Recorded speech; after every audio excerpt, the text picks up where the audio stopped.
사람들이 이스라엘을 쳐들어왔고 블레셋의 침략에 맞서기 위해서 이스라엘은 에벤에셀로 그렇게 나아갑니다. 자, 첫 번째 전투에서 4천 명의 전사자를 낳으면서 이스라엘은 블레셋 앞에 패배했습니다. 저 기세등등한 블레셋을 어떻게 이길 수 있을까 해서 국립 끝에 찾아낸 묘책이 무엇입니까? 여호와의 언약궤를 우리 진중으로 가져오자. 자, 그래서 여호와의 언약궤를 가져와서 이겼습니까? 예. 하나님께서 그들의 바람대로 그들에게 승리를 주셨나요? 그렇지 않았죠. 3만 명의 전사자를 낳고 대패를 하게 됩니다. 그리고 그 전쟁 가운데서 홈리와 비느하스, 엘리의 두 아들 제사장 둘 다 죽게 되고요. 그리고 법궤는 블레셋에게 법궤를 빼앗기게 되었어요. 그리고 이 비극적인 소식을 이 엘리 제사장에게 전달하니까 엘리 제사장이 그 소식을 듣고 또 자기 아들들 죽고 법궤까지 빼앗겼다라는 그 소식을 들을 적에 큰 충격을 받았던 엘리는 뒤로 넘어져 목이 꺾여져 부러져 죽게 됩니다. 그리고 이러한 모든 비극을 또다시 듣게 된 만삭의 비느하스의 아내, 그 엘리의 며느리죠. 이 엘리의 며느리도 그저 그 소식을 듣고 충격을 받아 그 만삭이었지만 그 바로 이제 거기서 조산같이 이렇게 한 거예요. 그러면서 아이를 낳다가 죽게 돼요. 죽어가면서 했던 그 말이 무엇입니까? 이가봇, 이스라엘에서 그 영광이 떠났다.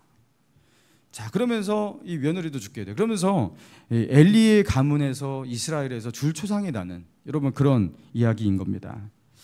여러분 법궤를 빼앗겼다라는 것 이거는요 그들에게 진짜 충격적인 일이었어요. 이거는 나중에 이스라엘이 이제 수백 년 흐르면 그 저 아수르가 침략해서 북이스라엘이 멸망하고 남유다는 누구에게 멸망해요? 바벨론의 침략 아래 멸망하잖아요. BC 522년. 자, 그런데 그때 멸망할 때 바벨론이 성전을 무너뜨리고 성전을 짓밟고 불태워버려요. 여러분 이스라엘에게 충격은 무엇이었냐면 단순히 우리가 전쟁에서 졌다가 아니에요. 이스라엘은 전쟁에서 진 경험 많이 해봤습니다. 이게 충격이 아니라 어떻게 우리가 하나님 앞에 죄를 져서 뭔가 잘못해서 전쟁에서 질 수 있고 하나님께서 우리를 돕지 않을 수 있다는 거 그들도 알아요. 근데 어떻게 거룩한 하나님의 성전이 이방인에게 짓밟히지? 하나님께서 어떻게 당신의 성전이 그렇게 짓밟히도록 무너지도록 불태워지도록 그렇게 놔두시지? 여러분 이게 충격인 거예요. 그리고 지금 그렇게 성전이 무너진 사건과 비견될 수 있는 그와 비슷한 정도의 충격이 이 법궤를 빼앗김으로 이스라엘에게 일어난 거예요. 아니 하나님께서 살아계신데 어떻게 법궤를 빼앗기냐라는 거예요. 그 법궤가 어떤 법궤인데. 여러분 그러니까 이방인에게 법궤가 그렇게 옮겨지고 빼앗겼다라는 거 이거는요 엄청난 충격이에요. 그러니까 이스라엘 되게 만드는 자신의 그 민족적 정체성의 가장 중심 가운데 이 법궤가 있거든요. 절대로 잃어버려서는 안 되는 거예요. 근데 잃어버려서는 절대 안 되는 것을 잃어버렸고 빼앗겨서는 절대 안 되는 것을 빼앗긴 거예요. 그래서 이날 이스라엘은 죽은 거나 다름이 없었어요. 그러니까 민족의 영혼이 죽었다 이렇게 표현하는 게 맞을 거예요. 대충격인 겁니다. 그러니까 법궤를 빼앗겼다라는 것은 그런 정도의 충격을 주는 사건이었어요. 자, 그런데 자 오늘 본문을 보면 이런 이스라엘 사람들이 받았던 그 엘리 제사장 엘리의 며느리가 받았던 이 충격, 그 충격으로 막 죽고, 그죠? 그들의 그 절망, 이 절망스러운 반응하고 있는 그 이스라엘을 대표하고 있는 반응 아니겠습니까? 이런 분위기와 사뭇 다른 그런 분위기와 전혀 맞지 않고 어울리지 않는 그런 모습으로 사건이 진행되고 있다는 거예요. 자, 봅시다. 1절. 블레셋 사람들이 하나님의 궤를 빼앗아 가지고 에벤에셀에서부터 아스돗에 이르니라. 블레셋 사람들이 하나님의 궤를 가지고 다곤의 신전에 들어가서 다곤 곁에 두었더니, 자, 아스돗이라는 자신의 그 대표적인 도시 중 하나죠. 거기로 가져와서 다곤 신전 안에 언약궤를 둡니다. 이게 뭐 하는 거죠? 아니 다곤 신전 안에 자신들의 신의 신전 안에 그들은 그걸 거룩하게 여겼을 거 아니에요. 근데 이방인의 신의 그 상징물 그거를 가지고 와서 거기다 놓는다? 이게 뭐 하는 거죠 이게? 자, 이건 뭐냐면요 고대 시대에 이 민족과 민족 간의 전쟁은요 신과 신들의 싸움으로 그렇게 해석했습니다. 우리가 섬기는 신과 너희가 섬기는 신의 싸움이다. 자, 그래서 우리가 너희를 이겼다라는 것은 단순히 우리가 너희를 전쟁에서 힘으로 이겼다, 승리했다, 이게 아니라 우리의 신이 너희를 이겼다 이거예요. 우리의 신이 너희를 이겼다. 자, 그래서 우리가 힘으로 너희를 싸워서 굴복시켰고 우리의 신이 너희의 신을 싸워서 이겼으니까 이제 너희의 신은 누가 된다? 그 당시에 민족과 민족, 나라와 나라 간의 전쟁 가운데서 이기면 뭐가 돼요? 주인이 되고 지면은 종이 되고 노예가 되는 거예요. 자, 그렇게 되잖아요. 그래서 블레셋 사람들이 저들이 우리의 노예가 된 것 같이 우리가 그들의 노예가 될 수 없지 않냐, 대장부가 되어서 우리 싸우자, 막 이렇게 했잖아요. 자, 그렇듯 신과 신의 전쟁도 그런 거예요. 이기면 주인이 되고 지면은 뭐가 되는 거예요? 노예가 되는 거예요. 자, 그래서 다곤이 여호와를 이겼으니까 여호와는 이제 누구 수하에 들어가는 거예요? 다곤의 수하에 들어가는 거예요. 그래서 다곤이요, 당신의 전리품을 받으소서, 당신의 포로를 당신이 받으소서 하면서 다곤의 신전 안에 다곤이 이겨버린, 그죠? 그 여호와를 그렇게 거기다가 그렇게 여호와의 법궤를 갖다 놓은 거예요. 자, 그러면서 그 전쟁을, 민족들, 나라들이 전쟁하면서 상대 나라와 민족을 자신의 것으로 그렇게 흡수하면 더 세력이 커지고 힘이 커지겠죠. 그러면서 이런 식으로 힘이 커지면 나중에 제국으로 발전하지 않습니까?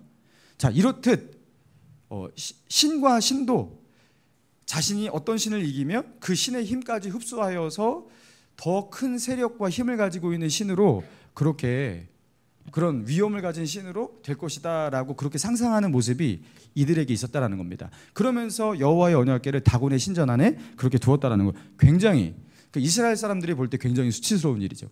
야, 어떻게 그런 일이? 이스라엘 사람 입장에서는요, 이보다 더 큰 굴욕은 없을 겁니다. 이것보다 더 부끄럽고 창피한 일 없을 겁니다. 여러분, 그러면 하나님의 입장에서 한번 생각해 봅시다. 하나님의 입장에서도 이것이 대굴욕이었을까요? 아, 굴욕적이다. 막 하늘에서 와, 너무 굴욕이다. 그리고 하나님께서 진짜 창피해서 얼굴을 들 수가 없네. 하나님도 이렇게 막 부끄러워하시고 창피하셨을까요? 여러분, 어떠셨을 거예요? 그 엘리의 며느리가 이가봇, 하나님의 영광이 떠났다. 그러니까 자신들에게서 하나님의 영광이 떠난 거지만 사실 하나님의 영광이 땅에 떨어졌다, 이 소리기도 한 거예요. 그죠?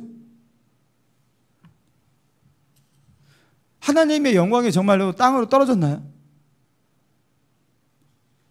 내 영광, 내 영광은 다 떨어졌구나, 막 이렇게 하나님께서 하시겠냐라는 거예요. 어떨까요? 자, 한번 봅시다. 자, 하나님의 입장에서 이 사건이 어떤 사건이 될 건지 한번 봅시다. 3절. 아수 사람들이 이튿날 일찍이 일어나 본즉 다곤이 여호와의 궤 앞에 엎드려져 그 얼굴이 땅에 닿았는지라. 그들이 다곤을 일으켜 다시 그 자리에 세웠더니 이튿날 아침에 그들이 일찍이 일어나 본즉 다곤이 여호와의 궤 앞에 또다시 엎드려져 얼굴이 땅에 닿았고 그 머리와 두 손목은 끊어져 문지방에 있고 다곤의 몸뚱이만 남았더라. 그러므로 다곤의 제사장들이나 다곤의 신전에 들어가는 자는 오늘날까지 아스도에 있는 다곤의 문지방을 밟지 아니하였더라.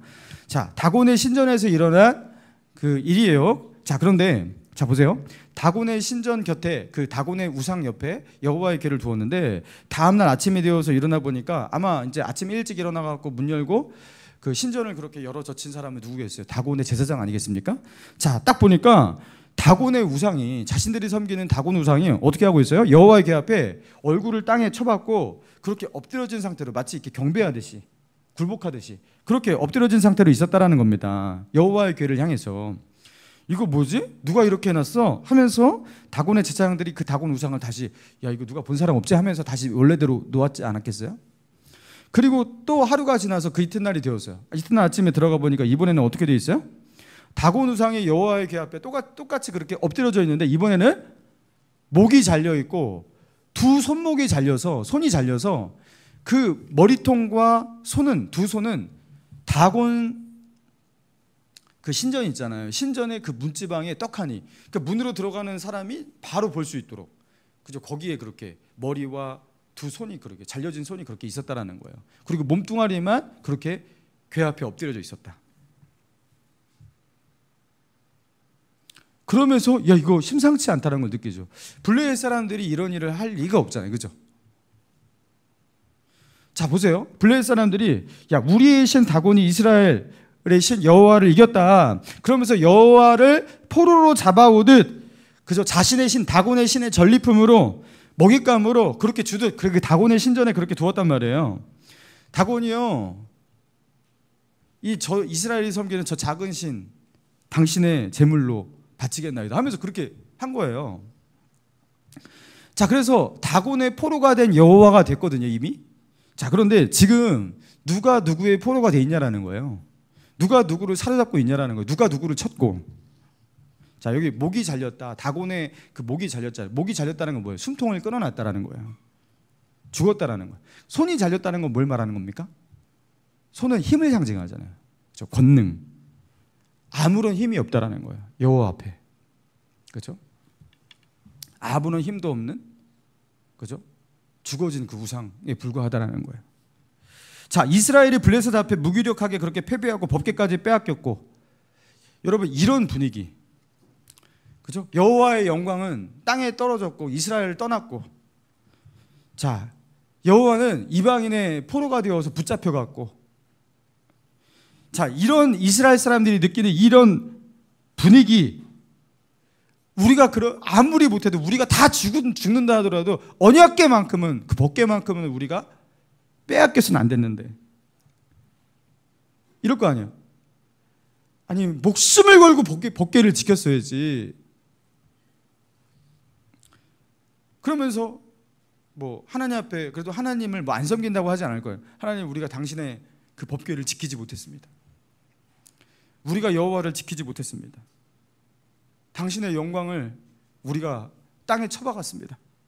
막 그렇게 절망하고 있는데, 자 지금 이 법궤는 정작 블레셋 사람들에게 그렇게 빼앗겨서 거기에 들어가서 다곤 신전에 있는데, 자 거기서요 다곤의 목을 자르고 그 손목을 베고 막 그러고 있다라는 거예요.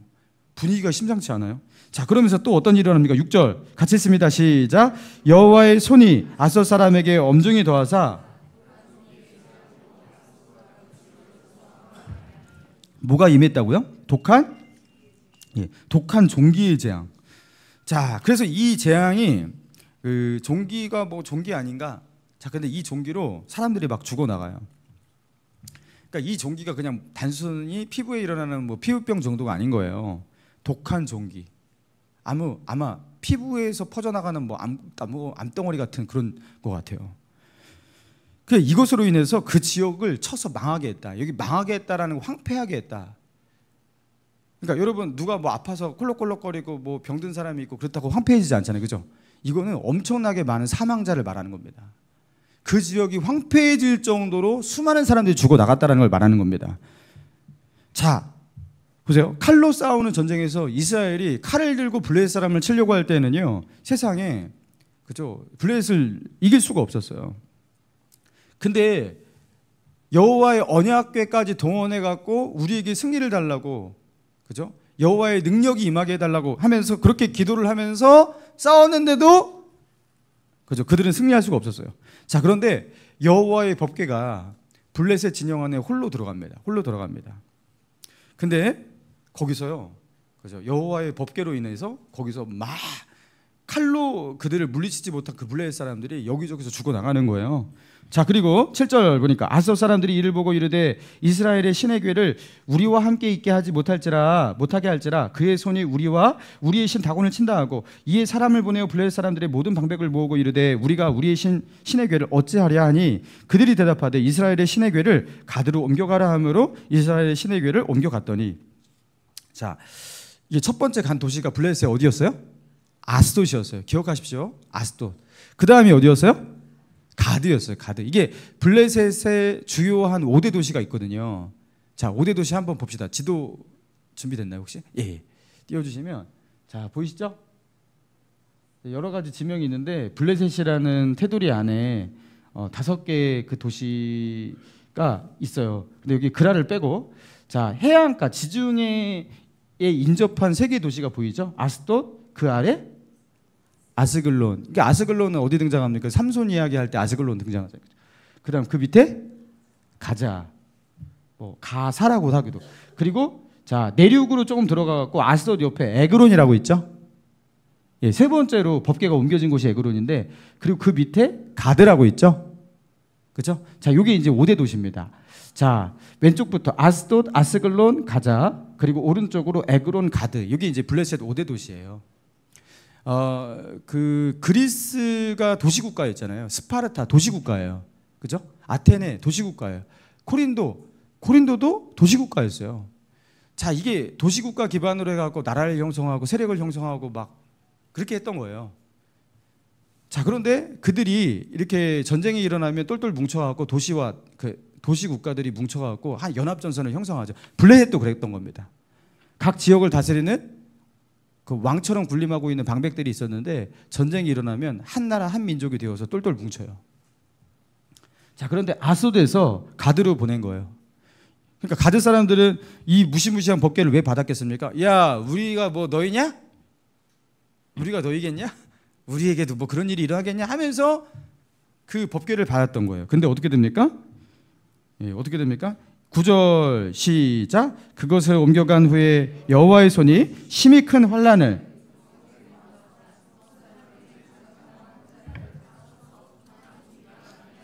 이번에는 그냥 환란이 아니라 어떤 환란이요? 심히 큰 환란. 그러니까 환란이라는 것 자체가 되게 강력한 용어인데 심히 큰 환란. 그래서 작은 자나 큰 자나 그러니까 거기서 예외가 없다라는 거예요. 그러니까 잘못하면 시간이 조금 더 흐르면 전멸. 그 정도의 환란을 그 성읍에 더하셨다. 그 독한 종기로 그렇게 사람들이 죽어나가요. 그래서 더 이상 그 견딜 수가 없었어요. 그래서 법궤를 머물러 둘 수가 없었어요. 그래서 어떻게 합니까? 10절 같이 했습니다. 시작. 이에 그들이 하나님의 궤를 에그론으로 보내니라. 하나님의 궤가 에그론에 이른즉 에그론 사람이 부르짖어 이르되 그들이 우리와 우리의 백성을 죽이려 한다 하고. 자, 에그론 사람들은요 가드 사람들처럼 뭐 한번 오라고 하지 절대 이렇게 하지를 못합니다. 그리고 이미 가드 사람들이 옮겨놨던 것 같아요. 그러니까 이미 들어와 있어요. 니네가 우리 죽이려고 그러는 거야 하면서 막 소리치는데 이미 죽어 나가고 있어요. 아스돗은 그 에그론에서는 막 공포에 질려서 막 소리를 지르고 있습니다. 자, 블레셋의 가장 큰 그 주요한 5대 도시, 자, 세 곳에 아스돗, 가드, 그 다음에 에그론 세 곳에 이 법궤가 갔어요. 자, 그런데 그 세 개 도시가 쑥대밭 되고 있습니다. 막 죽은 사람들로 가득한 그런 도시가 되고 있어요. 이 블레셋이 가지고 있는 전력의 3분의 2가 망하고 있는 거예요, 지금. 3분의 2가. 자, 그러면서 그 쑥대밭이 되는 블레셋의 그 분위기를 한번 봅시다. 11절 보니까 이에 사람을 보내어 블레셋 모든 방백을 모으고 이스라엘 신의 궤를 보내어 그 있던 곳으로 돌아가게 하고 우리와 우리 백성이 죽임을 면하게 하자. 아니 이는 온 성읍이 사망의 환란을 당함이라. 거기서 하나님의 손이 엄중하심으로. 그들은요 이 환란이 왜 왔는지를 정확하게 인지하고 있어요. 이 법궤 때문이다. 이스라엘의 신의 궤를 우리가 절대로 가지고 있어서는 안 된다. 그들에게로 다시 돌려보내자. 그래서 우리가 죽임 당함을 면하자. 우리 다 죽는다. 너무 무섭다 하면서 공포에 떨고 있어요. 하나님의 손의 엄중함이, 하나님의 손이 엄중하심으로. 여러분, 그 하나님의 손의 역사를 기대하면서 이스라엘 사람들이 법궤를 가지고 왔잖아요. 그러니까 숨어있던, 나타나지 않던 그 하나님의 손, 하나님의 권능이 여기서요 하나님의 손의 권능이 얼마나 강력하게 나타나고 있습니까? 그래서 여러분 6절 보세요. 6절 여호와의 손이 아스돗 사람에게 엄중히 더하사. 처음에 보니까 그죠? 여호와의 손을 말하고 있죠. 7절 중간에 보세요. 그의 손이 우리와 우리의 신 다곤을 친다. 그의 손이 친다고 말하고 있죠. 9절 그것을 옮겨간 후에 여호와의 손이 심히 큰 환란을 그 성읍에 더하사. 11절 끝에 보세요. 거기서 하나님의 손이 엄중하심으로. 자, 계속해서 뭐가 나타나고 있어요? 하나님의 손이에요. 손. 여호와의 손, 이거는 힘, 권능을 말하는 거예요. 여호와의 손이 다곤의 손을 잘라내셨잖아요. 그리고서 자신의 권능을 어디서 나타내고 계세요? 블레셋 한가운데서 거기서 여호와의 권능, 그죠? 여호와의 능력이 거기서 그냥 블레셋 모든 사람들이 인정할 수밖에 없는 그 권능의 역사가 나타나고 있는 겁니다. 그러면서 그 블레셋 사람들은요, 애굽을 치신 저 이스라엘의 신이 이제 우리를 치시는구나 하면서 여호와의 손에 그 권능 앞에서 벌벌 떨고 그 위험 앞에서 떨고 있다는 겁니다. 자, 사랑하는 성도 여러분, 오늘 이 본문의 말씀을 통해서 하나님은 우리에게 뭘 깨닫게 하시는 겁니까? 뭘 말씀하고 있는 거예요? 자, 이스라엘 백성들이 아까 막 탄식하면서 절망하면서 땅에 떨어진 하나님의 영광, 우리가 절대로 지켜드렸어야 됐는데, 우리가 빼앗겨서는 안 됐었는데, 우리가 좀 지켜주었어야 됐는데, 그 법궤를 지키지 못한 것으로 말하며 좌절하고 절망하고, 그리고 우리 하나님에게도 비극이 일어났다고 하면서 막 이렇게 인식하고 있는 이스라엘 사람들의 그 인식과 너무나 다른, 자, 5장에서 일어난 땅에 떨어진 하나님의 영광을 진짜 여기서 보여주고 있는 거 맞습니까? 이게 땅에 떨어진 하나님의 영광이에요? 하나님의 위엄이 막 땅에 처박혀 있습니까? 이게 지금? 그들이 지켜드려야 될 그 하나님, 그들이 보호해드려야 될 그 하나님을 그들이 보호하지 못하고 지켜내지 못함으로 말미암아 참담한 가운데 있으신 하나님의 모습이에요, 이게? 너무 그 분위기가 아니죠. 조금이라도 그 분위기가 보이지가 않습니다. 정반대입니다. 하나님은요, 블레셋 사람들을 치시는데 여호와 하나님을 자신의 우상보다 못한 것으로 여기는 듯이 그렇게 두었던 그들을 하나님께서 치시고 그들 앞에 하나님의 권능과 위엄이 무엇인지를 나타내 보이십니다. 그리고 그들을, 여호와를 감히 그들의 우상보다 못한 것으로 대하고 우상처럼 대하는 그것이 얼마나 큰 죄악인지를 하나님께서 그들에게 치시는 사망의 환난을 통해서, 그죠, 하나님의 위엄과 하나님의 살아계심을 그들에게 보여주십니다. 그들이 다곤을 섬기는 데서 여호와 신앙으로 개종하진 않았어요. 그렇지만 여호와를 최소한 어떻게 해요? 두려워 벌벌 떠는 자로 그렇게 만드셨어요. 여러분, 자, 하나님의 영광 어떻게 되었습니까? 여러분, 하나님의 영광을 이스라엘이 지켜드리지 못한 거 맞습니까? 여러분, 하나님은 그렇지 않아요. 하나님은요, 그 누구의 손도 빌리지 않으세요. 하나님은 스스로의 영광을 스스로 지키시는 분. 하나님을 존귀케 해야지, 하나님의 존귀하심은 우리가 더할 수가 없어요. 하나님은 스스로의 존귀하심을 스스로 지키시는 하나님입니다. 하나님의 그 위엄이 땅에 떨어졌다? 언제 떨어집니까? 하나님의 위엄은 절대로 떨어지지 않습니다. 그분의 위엄은 그분이 지키십니다. 여호와의 법궤를 호위하는 사람이 단 한 명도 없어요. 단 한 명도. 근데 하나님 스스로 다 지킵니다. 그분은 우리가 지켜드려야 할 분도 아니고 우리가 챙겨줘야 할 분도 아니라는 거예요. 이건 순전히 인간들의 착각이에요. 여러분, 우리가 그렇게 착각하면서 하나님을 섬길 때가 많아요. 아, 내가 하나님께 영광을 올려드려야 되고, 아, 하나님의 영광이 땅에 떨어졌고. 우리도 그래요.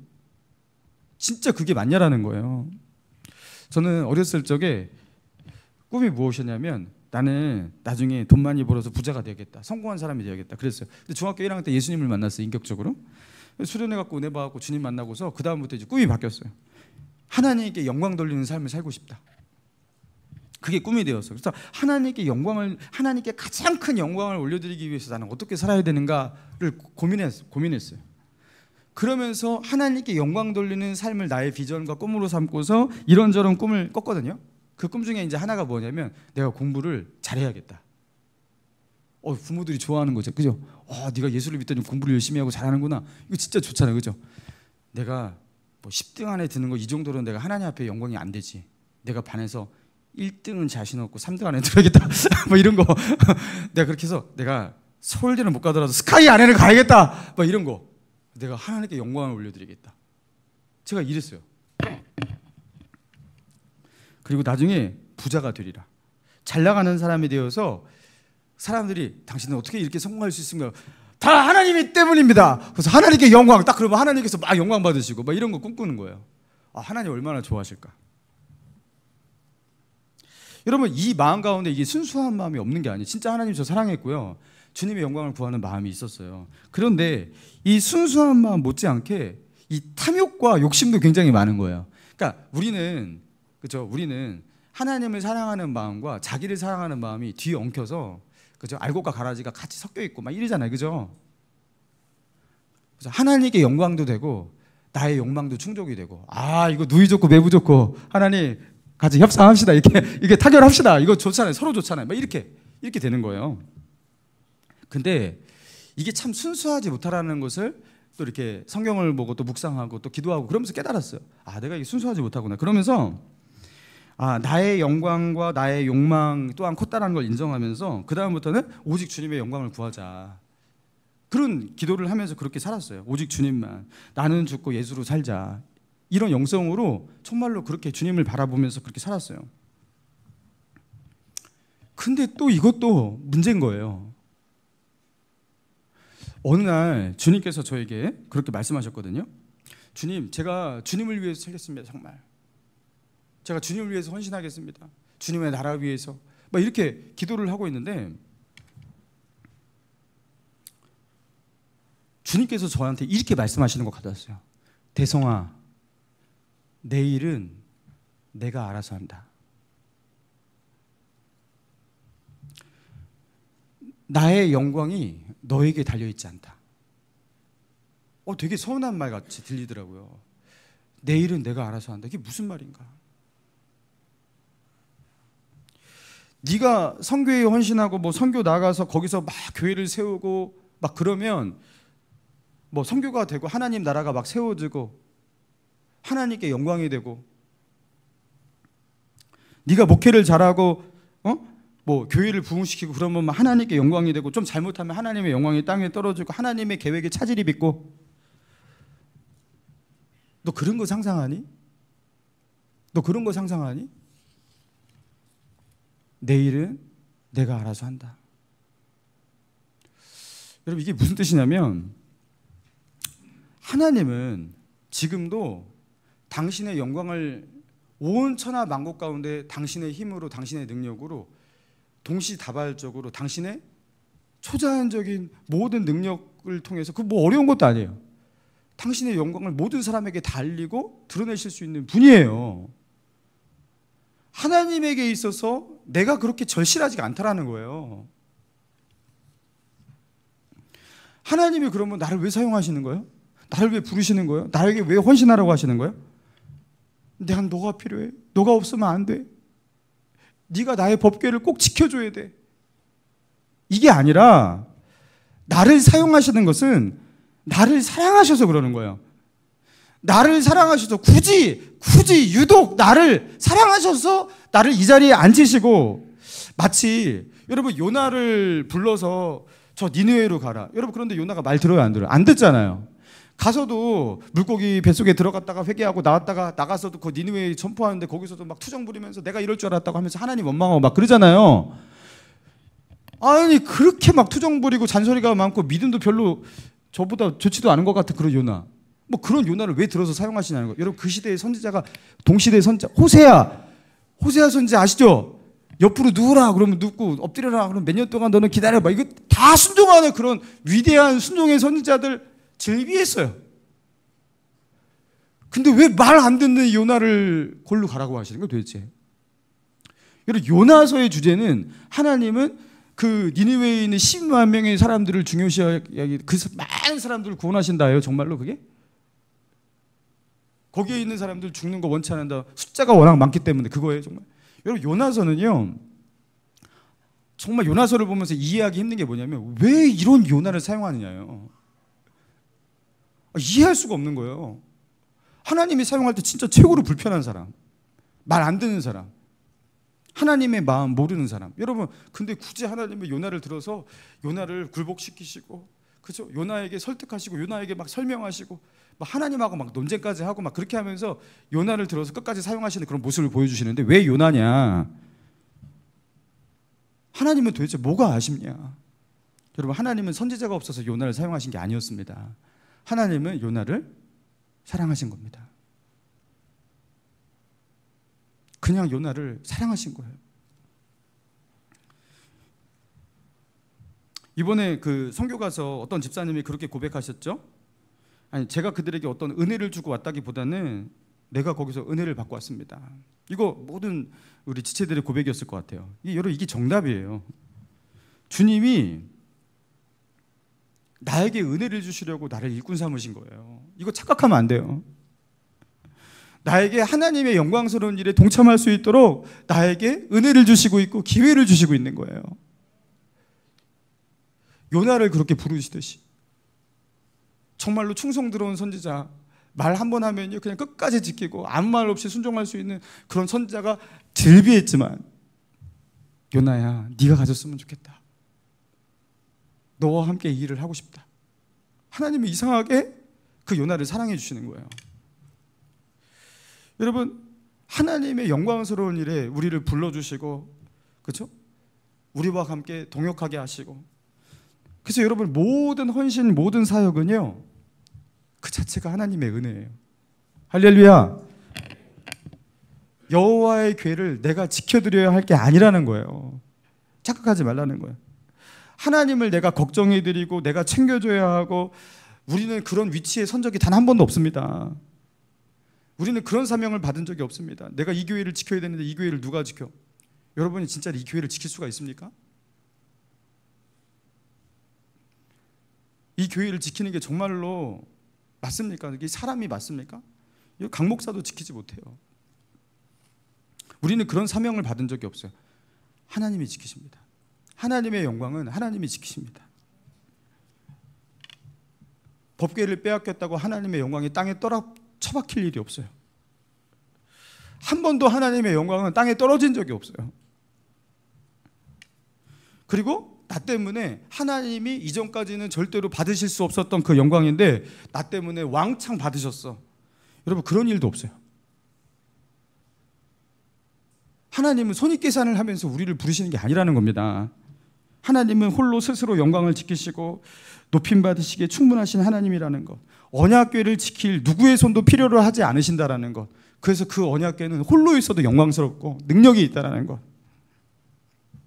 여러분, 그러면서 그죠? 이방인의 그 울타리 안에서 그죠? 다곤의 신전 안에 있지만, 여러분, 하나님은 그 홀로 거기 계신 것 같지만 가장 높은 곳에서 영광 받으시는 하나님, 그 위엄의 하나님이 거기서 오히려 찬란하게 드러나지 않습니까?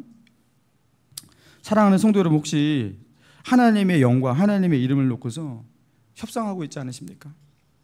내가 당신께 이런 영광을 돌려드릴 테니, 내가 당신께 이렇게 저렇게 잘 해드리고 당신을 지켜드릴게요.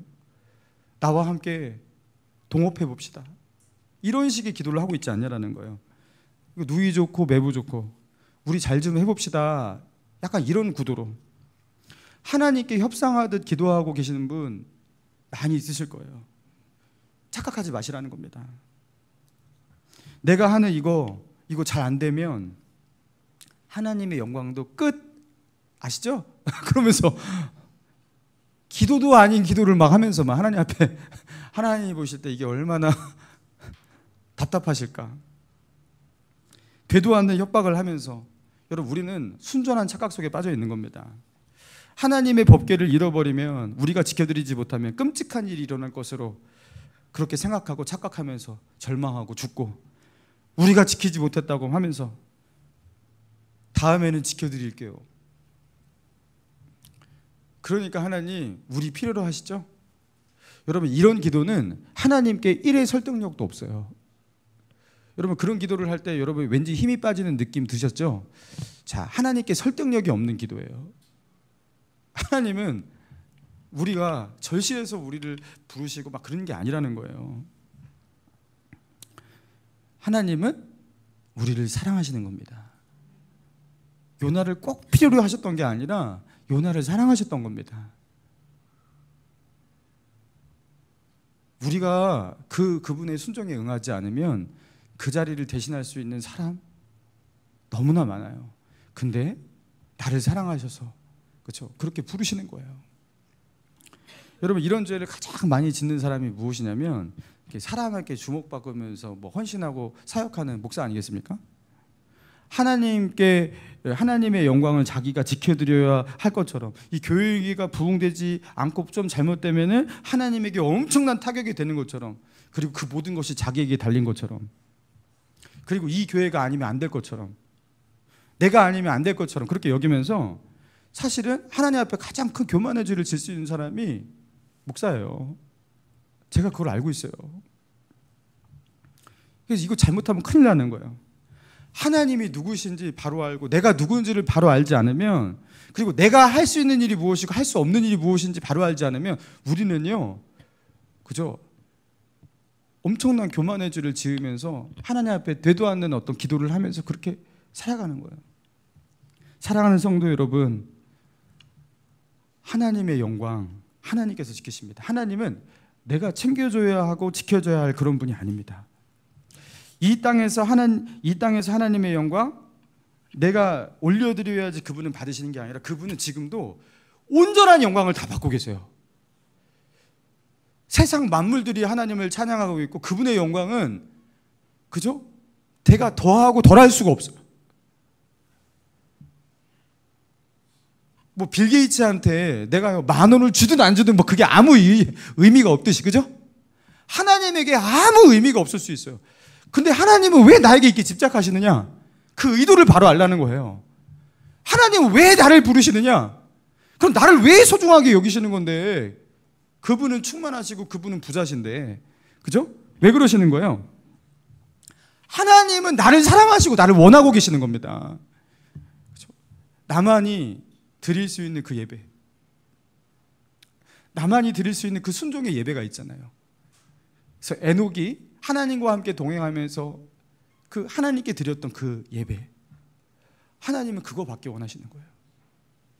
우리의 이름을 부르시면서 여러분을 사랑하시는 겁니다. 여러분을 이용하시는 게 아니라 그냥 여러분을 사랑하시는 겁니다. 하나님은 모든 영광 다 받고 계시고 모든 위엄 다 가지고 계세요. 아, 네가 나에게 영광을 올려줬으면 좋겠다. 나는 뭔가가 부족하다가 아니에요.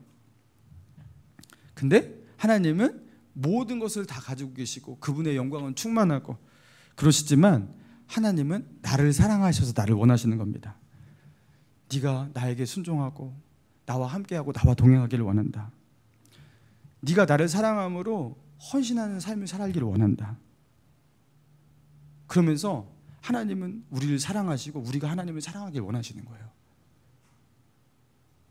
하나님이 원하시는 것은 우리가 지금 이 자리에서 신령과 진정으로 지금 여기서밖에 드릴 수 있는, 나만이 드릴 수밖에 없는 나의 예배를 받기 원하시는 거예요.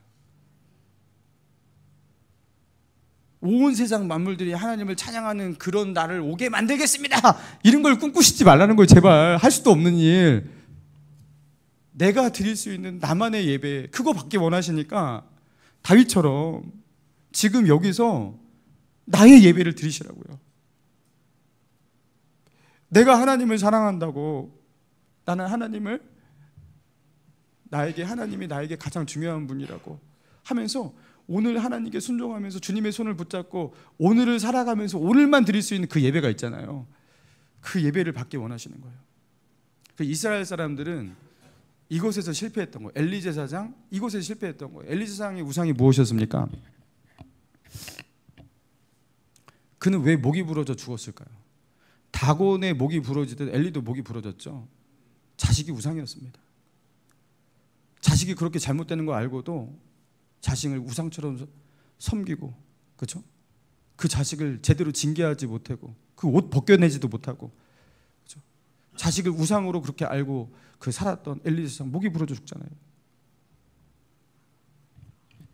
우리 안에 있는 모든 이 세상의 우상 다 집어치우고 저는 하나님을 가장 사랑합니다.